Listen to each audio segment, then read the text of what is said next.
All right, you got your questions? Mm-hmm. All right. So I'm going to have you ask me questions about your parents. And then I have questions from your family. And I want you to guess who asked the question, who the question's from. Okay. But you go first. All right. I'm writing down the last question right now. Oh, you're writing them. Are you writing them down right now? No, I just had added one more. What was it like being older than dad in the fraternity and like seeing him rush and like pledge and stuff? So I am older, right? Mm. Than your dad. Like I bought your dad beer, like when they were in high school. Really? Yeah. You know what I'm saying? Yeah. So I've always been older. So it was always the kind of the same. So I don't mean to give you like a stale answer, but what was hard is okay, can you grasp the concept of what it means to be in the fraternity and what you have to do and how hard that is, and understanding the payoff and what happens afterwards, and not being able to tell someone that you really care about what's really going on and where Yeah. they're going to, Yeah. No. and Definitely. watching it and not being able to explain it because it gives up Yeah. It defeats the whole purpose. if it defeats the whole purpose, Yeah. right? So that was tough in a new way because like, you know, like Yeah. You want to help him and I'm the one that asked him to like come and do it.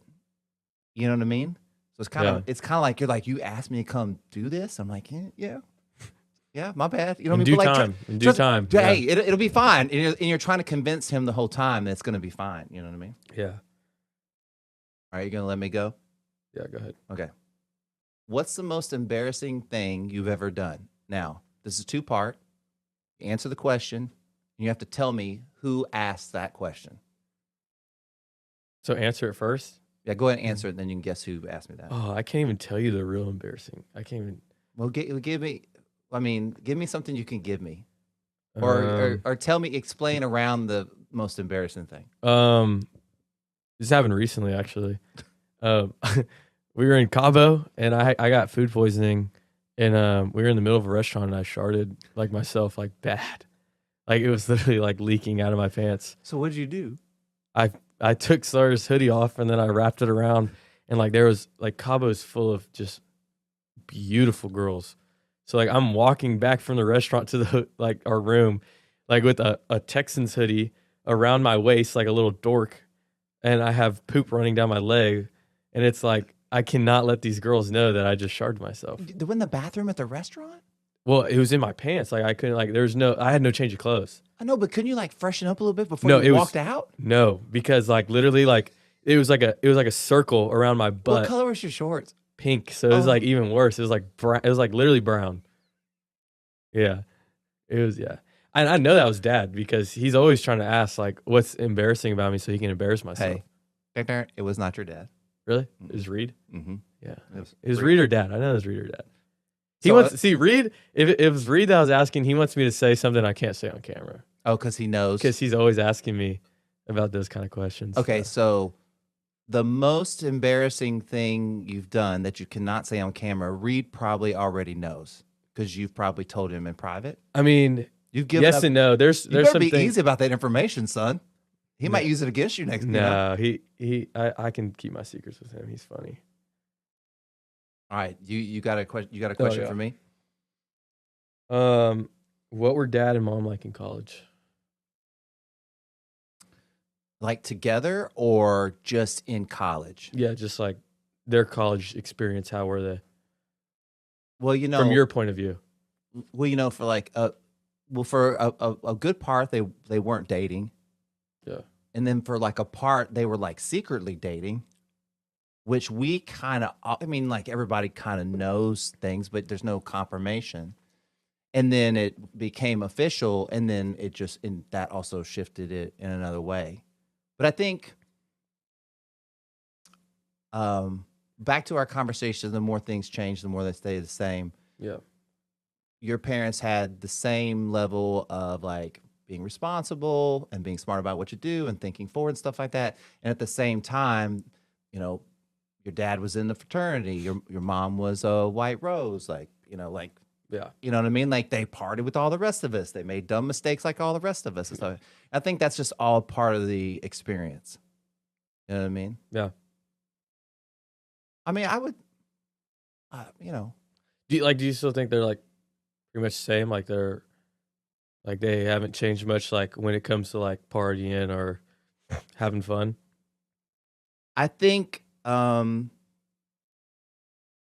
think that you have been blessed with two parents that, for the most part, they are as advertised, Yeah, I'd agree with that. and I think that that builds trust with your kids, and so no matter what happens, they know who they're getting because they're not getting a false version of you, Yeah. and so, like one of my favorite things that they do is throw the crawfish bowl every year. Yeah. I don't even like crawfish. You know what I mean? I don't think I've ever seen you eat them. No, because I don't really like, because I just like being there. I like being there with all the people and and Yeah. it's a lot of people we've known for a long time, and people show up and stuff like that. And like your dad especially has always been good about that. Yeah.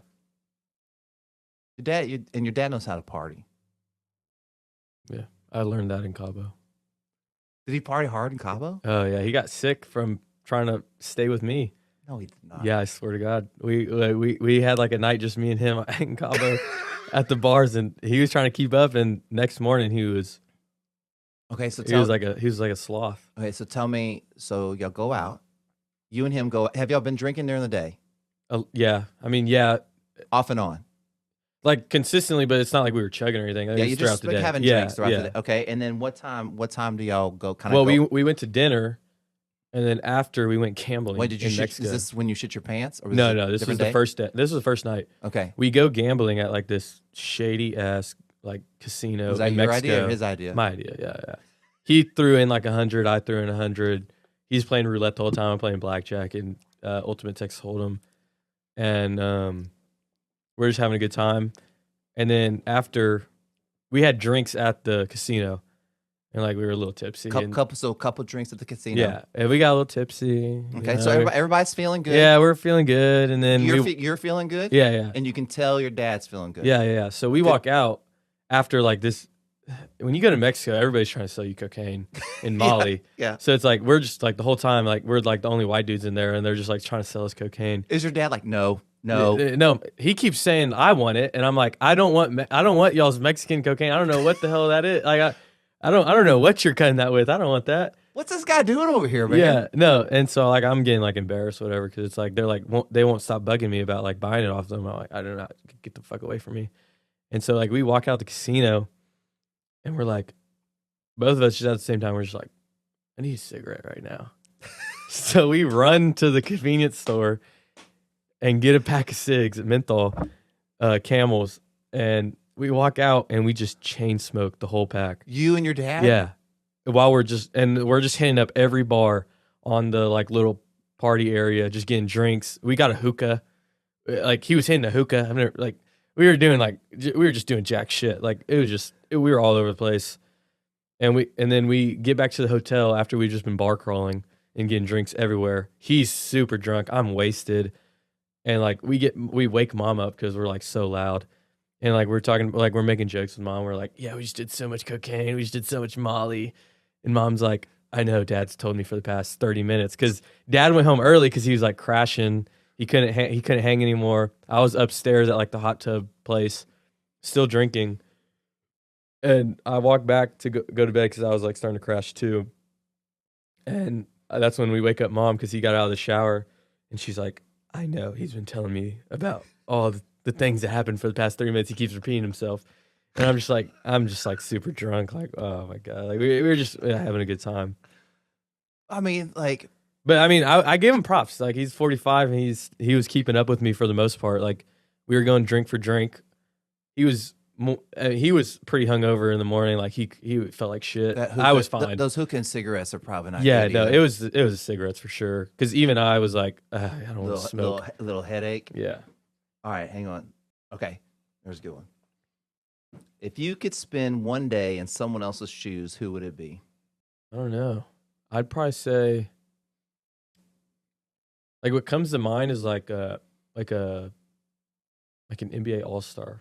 Like, just like, I just want to see what it's like to be like living that lifestyle. Like, okay, so we doing 24 hours? Yeah, let's say a full day. You wake up. Okay, you're who you picking? Okay, let's say LeBron James. Okay. Good family. Wait, we picking LeBron James when he first started his career or right now? No, right now. Okay, Like, yeah. I would all pick settled in, everything. Yeah. everything's set. Yeah. Actually, no. I would want to be in somebody's shoes. Like, I actually have a good answer for this. My pledge brother, Zach, I want to be, when he was growing up, I want to be one day in like how his life was. Cause he grew up in Austin, I think South Austin, like in Section 8 housing. And like, I want to know like what, like that life kind of was, like how it was in a day, like what he was going through and like kind of how that life was. I don't know. I think that'd be really cool. Well, Just like to see like how he grew up and like how he is today. did you see any of that like in Japan? Like, did you go to any parts of Japan where there? There was definitely like you would go from like poverty. big city to poverty Mm-hmm. across the street. Like Mhm. there'd be people living in like tents and like in a side street, and like the homeless people aren't as bad as in America. Like they're not begging or like having signs or anything. Like they're just living a sorry life. You know what I mean? Like they just have nothing, and it's like they just live with that. They're not like trying to get out of it. You know what I mean? Like I guess you could, and also they're not like addicted to drugs too. Like there's not like a fentanyl issue or like a meth issue. Like it's like they're definitely like have an alcohol issue. Like you'll see like their like little setup has like tons of crushed cans and like just alcohol. But I don't know. I think that too. That'd be interesting. Well, I just think that like when you see things that like that, it gives you perspective. Like talking about living a day in his life, Yeah. it gives you a perspective of how grateful you are for what you Yeah, have. no, definitely. You know what I mean? I mean, And and you do that when you travel, is what I'm getting. yeah, at. no, definitely. Because like the fact that I'm fortunate enough to like spend $2,500 on a plane ticket to go to another country. I don't even like I'm 18. I don't even know other 18-year-olds that are able to do that. I was so when you told me that, I was so jealous because I was like, when I was 18, like Yeah, it wasn't no. even an option. Like No, that that's what wasn't even. Dad told me too. He's like when I was 18, like I was trying to figure out if I'm going to college or not. Like, and I'm over here. He was trying to get out of Goliad. Yeah. And I'm over here getting out of Katy, like one of the biggest like towns in Texas. So it's like, I don't know. It definitely like going to Japan made me really grateful because I was able to take me and my best friend with me, and able to pay for everything. And like I don't know, you just really like I think that's why everybody needs to travel. Yeah. I think traveling is like one of the biggest like blessings that can happen to somebody because you get to experience different cultures, you get to meet new people, and you just get to see how like fortunate you are to live in America. Like Well, Japan's an awesome place, but like you don't realize like how fortunate you are to actually live in America, like and be like blessed to like live in a home, like even like the nicest like condos there aren't even as big as like the houses we have here in America. So it's like I don't know, it's just like so crazy to think like people live. I'm a big Sonder guy. I Sonder a lot. That's my next tattoo actually too. as a Sonder, I'm getting Sonder written on my tricep. man, you're gonna be tatted, dog. Yeah, I'm gonna be like you one day. Don't do it. You know what? I don't know if I should say don't do it or do it. No, I'm not gonna be as tatted as you, but I will. Who asked me that to ask you that question? Who was it? Mom. Nope. Dad. Yep. Look at your dad. Introspective. Right after y'all got like hammered in Mexico. Yeah. Okay. Oh, I feel like some of these are gonna give the people away. Do you have another one for me? Yeah. Okay, go. You go. Do you ever wonder what your life would be like if you didn't join a fraternity? Not until this moment. I don't. But you have to understand too, bro. Like it's so far away from me. Yeah. Like when it was over 20 years ago, right? And so, But okay, let me re-question that. Okay, go ahead. Do you think your life would be different if you didn't 100%. like? I mean, join a but I believe that about everything. But if we were to talk specifically about the fraternity, I think even the bond and the relationship between me and your dad would be different. Yeah. If even both if of y'all us, met like non-fraternity wise. so we knew each other non-fraternity wise. Right? Oh yeah. But what I'm saying is even if I was in it and he wasn't, it would have been different. Or if he had joined and I didn't, right? Mm-hmm. You know, it would have been different. You know what I'm saying? So I think that of course it changed things and of course I think it's for the better, but I think it taught me there's a lot of the same lessons that you have spoke to. Yeah. You know what I mean? And I think sometimes we need a catalyst to push us to kind of do these things. Mm-hmm. And there's sports is a way that people do that, right? Yeah. But not everybody's good at sports, right? So how do you do that? People, you know. Give me. I don't want to put you on the spot. Sigma Chi history. I'm assuming that most of the first founding fathers were people that came back from the war. Right? Yeah. Yeah. Yeah. Because that's how most fraternities, Like, clubs yeah. started. It's people coming back from war. Well, what was war? War was a mental fuck. Yeah. I mean, we would like, this is actually a really cool piece of history for us is we would have brothers from the Confederacy and the Union meet up for chapter every Tuesday during the war and then go out and kill each other the next day. Crazy. But like they were so deep into the ritual and like so deep into the love they had for Sigma Chi that didn't matter. They were going to come together to go over ritual and go over certain parts of history. And it's like that, like you think about that and it's just like, you look at some other chapter and it's like, all we care about is partying or like all we care about is doing drugs. And it's like, there's so much, that's another thing too, I guess we could go back to, but that's going to be a long conversation. But it's just like, there's so much more to fraternity than just how much you pay and the people you're around.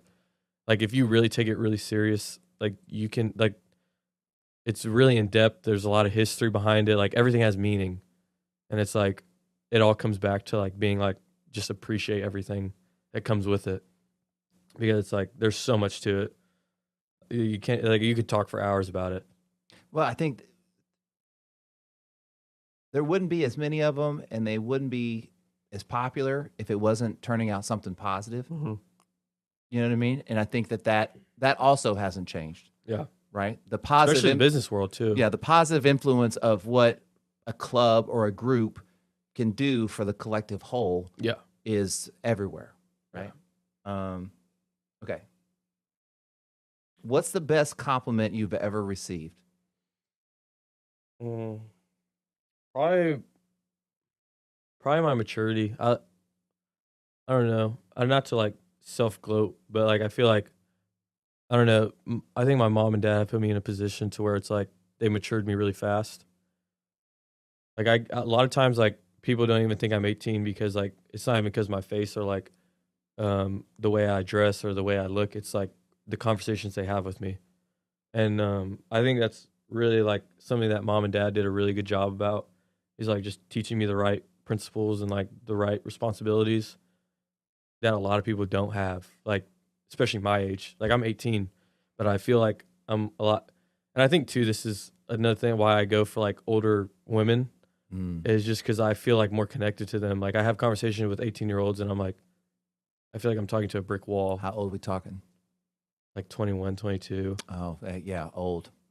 I mean, not really, but in college terms, that's like go find you a that's 25. not normal. You go find a 25-year-old. That too. No, I mean, I've had conversations. Like I have a coworker that's 25, and like me and her have really good conversation. It's just like I feel more connected to her than I do with like some of the 18-year-old girls that I meet on the square. Yeah, it's like I just think that's like something they've really like. I always take that compliment very serious. Like I'm doing the right thing. Like I'm doing what my parents taught me to do. All right. So bonus question: Who do you think impacted that the most? Your mom or your dad? My mom for sure. I'm definitely a mama's boy, so it's like I take everything she says like very serious. Like the fact that she's like, yeah, like our family, like we're a mess sometimes, and like the fact that she's able to like keep us together and like keep us grounded and keep us humble and make sure like that we appreciate everything we have. I really look to that a lot. She's Italian. Yeah. But dad does a good job too. I mean, dad always makes sure we're humble too. You have two excellent parents. Yeah. You know. All right. So you have any more for me or are you done? Yeah, I have one more. Oh, you have one more? Okay, you go then. Have my parents changed since having kids? I guess okay, as someone that has a child, it's almost impossible. Right? But when you were talking about like, you know, they just taught me the right way, and I'm mature because they made me responsible and blah blah blah or whatever. The great quality about both of your parents that was then and is currently now is their authenticity as people, owning Yeah. up to mistakes, right? Being messy but making it work. I mean, that's all like authentically what happens in all relationships, right? Yeah. So, of course, they evolved and changed because they had y'all, but like at their core, to your story, like your dad went out and partied with you, like as you're telling that story, I got tired Hmm. because I was like, damn, like I don't know if I could do that anymore. Go out and chain smoke and bar hop and like be Yeah. like, I mean, that just sounds fucking exhausting. You know what I mean? But Definitely like was. he's still out there rolling. You know what I mean? Yeah. And like I think that who they are, like your dad wouldn't go unless he really wanted to go. Well, yeah, too. And I think he did it like from my experience too. Like he wanted to just be there for me and like have a good time with me, and He I can wanted to appreciate experience that. you in a different way. He Yeah, wanted because to, me and him have never like done that. Like yeah, that was that's the what I was first gonna time say. we've ever done that together. So it was like it was weird, but it was like cool because it's like he knows I party a lot now that I'm in college. Like he knows that I'm drinking a lot or having fun. So it's like it was weird like having that next level with him, like of you're no longer like that little kid that I'm trying to make a good kid out of or like trying to make a responsible kid out of. You're now that kid, like you're now that product. Well, so You're the result now. So it's like now I can enjoy myself with you and like not have to worry about instilling all these things into you. And so you're seeing the change in them Mhm. in becoming parents, right? You know what I'm True. saying? Yeah. Like you're seeing that evolution because they're gonna have to change with everybody as your brothers get older. They're gonna evolve into like different like people. But that's Yeah. all good Yeah. because otherwise y'all wouldn't have if one of y'all got stuck somewhere, you're gonna have a hard time having a relationship. Y'all have to evolve together. Yeah. You know. All right, you want your last one, and I'll get you get out of here. Was that you have another one? I thought you only wrote like 3. Well, Or did you write down more? No, I was looking to see if I had another one, but that was my last one. Okay, so so this one you'll know who this is because it's so direct, so it doesn't really matter. So I'm assuming your dad's dad was Pawpaw. Mm-hmm. Okay, your dad asked, "What was your favorite childhood memory of your grandfather?" Mm. This could get really deep really fast. I'd say honestly playing like sports like with him just in the front yard. Like the only like I feel like I was so young like when he passed away that is like the memories that like I can still like attach myself to are like being on the lawnmower with him fishing. How old were you when he passed away? What was that like? I have it on my arm. I should know my Roman Come numerals, on. but I think it was 2014. Are you killing me? Right? Don't be getting tattoos that you don't know what they are. No, I know it's 2014 and 2019. Should be right about that, but yes, it is because that's the year Sawyer was born. Yeah, 2014. So, I mean, I like at the end, like I remember, I can vividly remember like memories of me waking up at like 5:30, him waking me up, and we going fishing in the backyard in Lake Livingston, and I just feel like I don't know, like I'm always attached to those memories because it like just at the time it felt so important to me. Like I didn't know at the time like 8 years later he was gonna pass away. Like you never think somebody's gonna pass away. You think you're gonna live your life with them next to you, and so I think like mentally it was just like me just attaching to those moments because it was something that I cared about so deeply, and it was something that I enjoyed. Like I still fish to this day. I still play sports. Like sports is like one of the most important things to me. And like when I got injured and lost like the chance of going to college for sports, like that was something that like was so important to me. And then like I had to adapt to that and realize that like life is so much bigger than that. And I think that's one thing about him is like that I will always remember no matter what, no matter how old I get. It's just like those core memories of like seeing a future and like what I was doing with him. Like especially too when like playing sports, like I think after like I was like full blown into sports when he introduced me to him. Like that was like the most fun I ever had with sports. And then like to carry that on now, like just the love of the game and like loving what I'm doing, even no matter how good or bad I am at it. Like just always finding the piece to keep me going, no matter how much I hated it, no matter how much I hated my coaches. It's just like those are things that like he instilled in me. Like those are like my favorite things about him is like he made me love the game. Like he made me love those things. It wasn't just because I liked the sport. It was because I loved him too. You know what I mean? Well, he gave you space to Yeah. love those things. Yeah. He gave you the time. He gave you his time. Right? Yeah. And I think too, like that was like really upsetting too, is like dad was always busy with work. Like he was always tired after work. So it was like, I didn't really have like that person still to like do those things I wanted to do, like play football in the front yard or play basketball. Like I know like Papa would do that for me no matter what, like no matter how tired he was feeling. Like I know the day before or 2 days before he passed away, I still have this memory. We were in the front yard playing football, and he was like talking about how his back was hurting and all this stuff. And then he was telling me, and I remember having a conversation with him like, oh, like you should fix it so we can keep playing football. And he was like, yeah, I'm getting surgery, blah, blah. Like, I don't know. I can't quote it exactly, but I remember having a conversation about it. And then, 2 days later, I'm at gymnastics practice, and dad comes and grabs me. He's like, we're at Subway, and dad gets a call from Step, and he's like, Papa's like having issues after the surgery. And like at the time, like, oh, let's pray about it. I don't know what's going to happen. Like, he'll be fine. And then like I go to sleep. Gigi's with me. Next morning I wake up. I've never seen my dad like that ever. And like just seeing that, like I'll never forget something like that. Like no matter, I'll probably never experience like something like that until mom and dad pass away. Like it was just like so heartbreaking, and like it's just like unreal. Like you can't imagine things like that.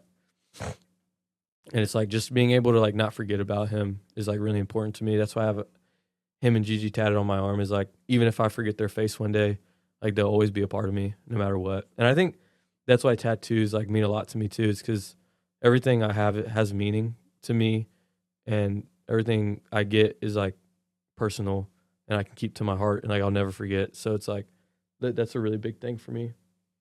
I think that's a really good reason to get tattoos. Yeah. No. I Yeah, also think that when you get as heavily tattooed as me, you start getting really dumb shit. Yeah, definitely. Start just filling up space. Filling up space. Yeah. Hey, my man, I appreciate you. Yep.